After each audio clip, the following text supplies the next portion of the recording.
What's up guys, Mech here. It is Thursday, not Friday, and we're doing the beer review. See, the thing is, on Fridays I stream over on Mixer, mixer.com/greenmech, stream video games over there, and it just seemed easier to record the beer review on Thursday when I'm not streaming. So therefore I can just get right to it on Friday. So, here we are. We did another beer review earlier this week, that's going to be posted soon. To make up for the one we missed last Friday. But today is, it's Dale's Pale Ale. And the funny story behind this beer was, I didn't just pick it out just for the heck of it. This particular beer, a few years ago, a friend of mine invited me to go to like a guy's game night at another friend of his house, and then there was a couple other acquaintances that were his friends that I had met, and we hooked up like 4 or 5 Xbox Ones and TVs, and we all played games, and we had like pizza and chicken, and we had a really awesome man cave with a pool table and an arcade, and a bunch of them drank a lot. I didn't. I only had a couple. But a few of them drank a lot, and we went to the store before the party started, and the friend of my friend who we were at his house, he was like, "Hey, pick me up some Dale's Pale Ale at the store." He's like, "Okay," and ever since I seen this beer in the store, I think of that moment, and I'm like, I never tried it. What's so amazing about it? So we picked it up today. We have it over here on beeradvocate.com. And first things first is the score.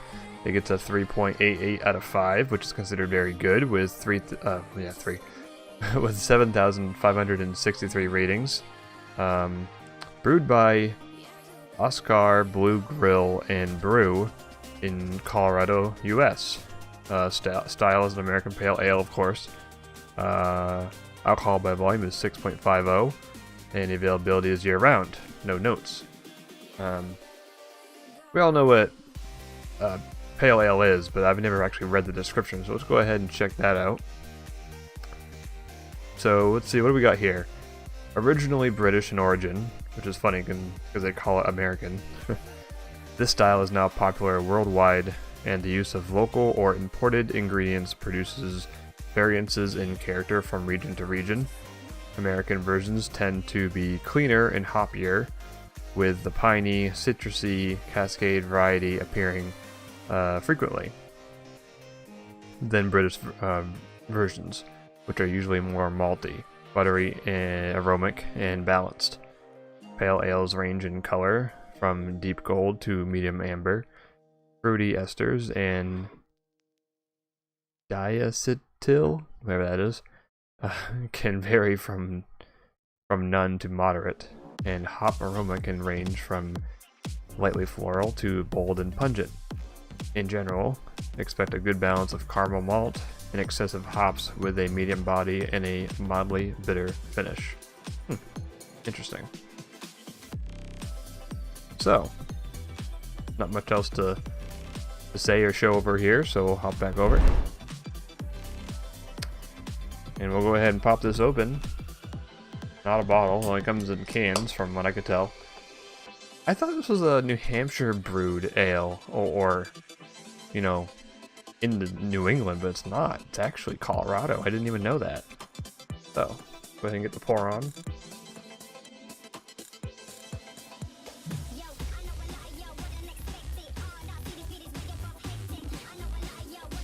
Oh boy.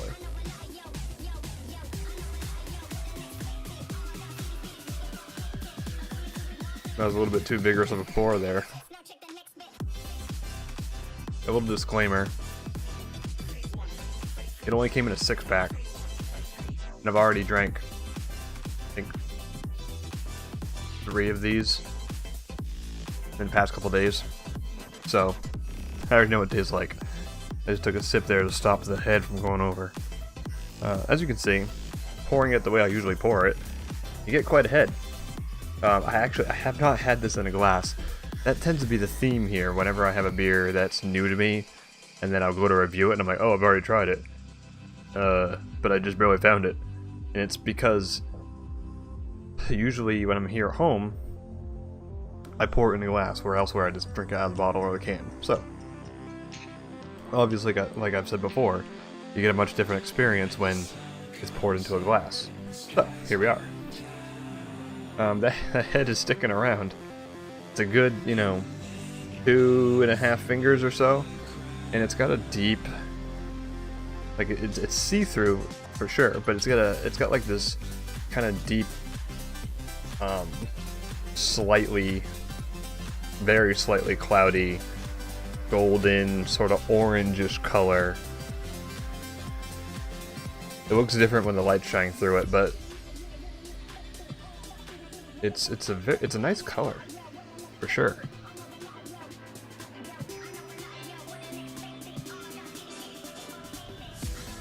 The interesting thing is there's not much going on in the smell.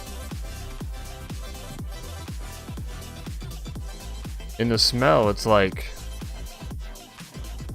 almost nothing. It's strange. You can get the bitterness in the smell, like the smell of the hops. But other than that, I'm not getting like anything else at all. It's very strange. I don't know why that is. Usually you can smell a bit more than that. I'm just getting all hops in the smell. Wow. Well, in that case, without further ado, let's give it a taste. Cheers.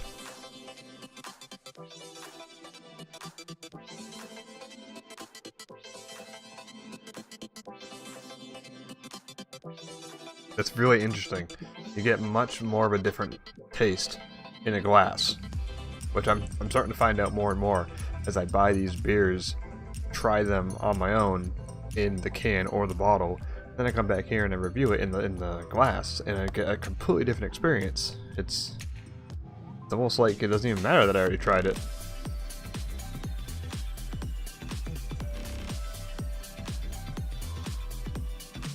Right away, you get the hoppiness, but it's like a really delicious kind of hoppiness.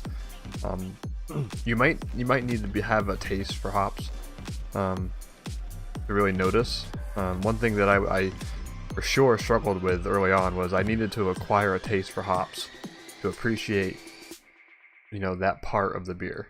And once I did, I was able to drink them and be like, okay, I like this opposed to that, and this one seems hoppier than this one, and this one goes really well with food and whatever else. So with this one, it's got like this really nice balanced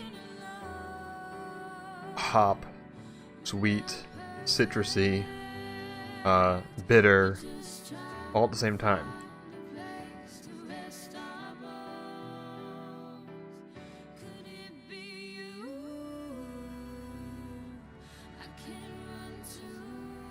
It almost has that sort of like sour, tart-ish flavor you would get from like a lemon in the finish.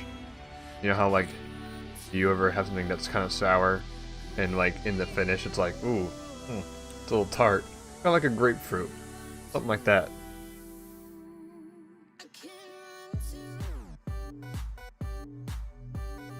It's quite good. Got a lot of flavor in it. One of those really good summer beers for like a barbecue.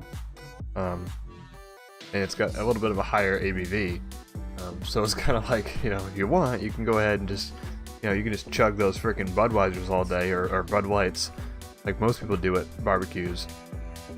But this, you got some actual flavor here, and it's got higher ABV, so you might get that little buzz on a little easier, faster. So thumbs up for me. It ran me about $9.99 for a 6-pack, which is kind of standard nowadays. It's unfortunate I didn't see it in a larger pack, because then you tend to spend less that way. but oh well. So anyway, Dale's Pale Ale. Oscar Blues Brewery. Mountain Pale Ale. The original craft beer in a can. A huge, voluminously hopped mother of a pale ale. Interesting can there you got there, Dales. So anyways, that's a good one in my book.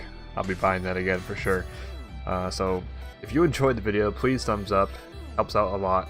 But thumbs down if you did not, and let me know down in the comments what you thought of this beer, what you thought of this review, and what's your favorite pale ale? I'd like to know. Hit me up down in the comments below. We got a little conversation about that. So hope you guys have a great rest of your day. If you're interested, or if you're into video games at all, check me out over on mixer.com/greenmech, and that's green with 3 E's, taken by everybody else. The plain old green mech. I might be changing it at some point so it's easier to understand when I say, here's my name. But right now it's green with 3 E's, mech, M-E-C-H, over on mixer.com. I stream Monday, Wednesday, and Friday. I don't know what this, all of a sudden this turned into like a weird mixer pitch at the end. I don't know. If you see this video on Friday when it comes out, hop on over to the Mixer. Come hang out there. We'll be playing some Anthem, the open beta. It's going to be going on this weekend, if you're interested. So, hope you guys have a great rest of your day. Have a great weekend, and I'll see you guys next week. Take care.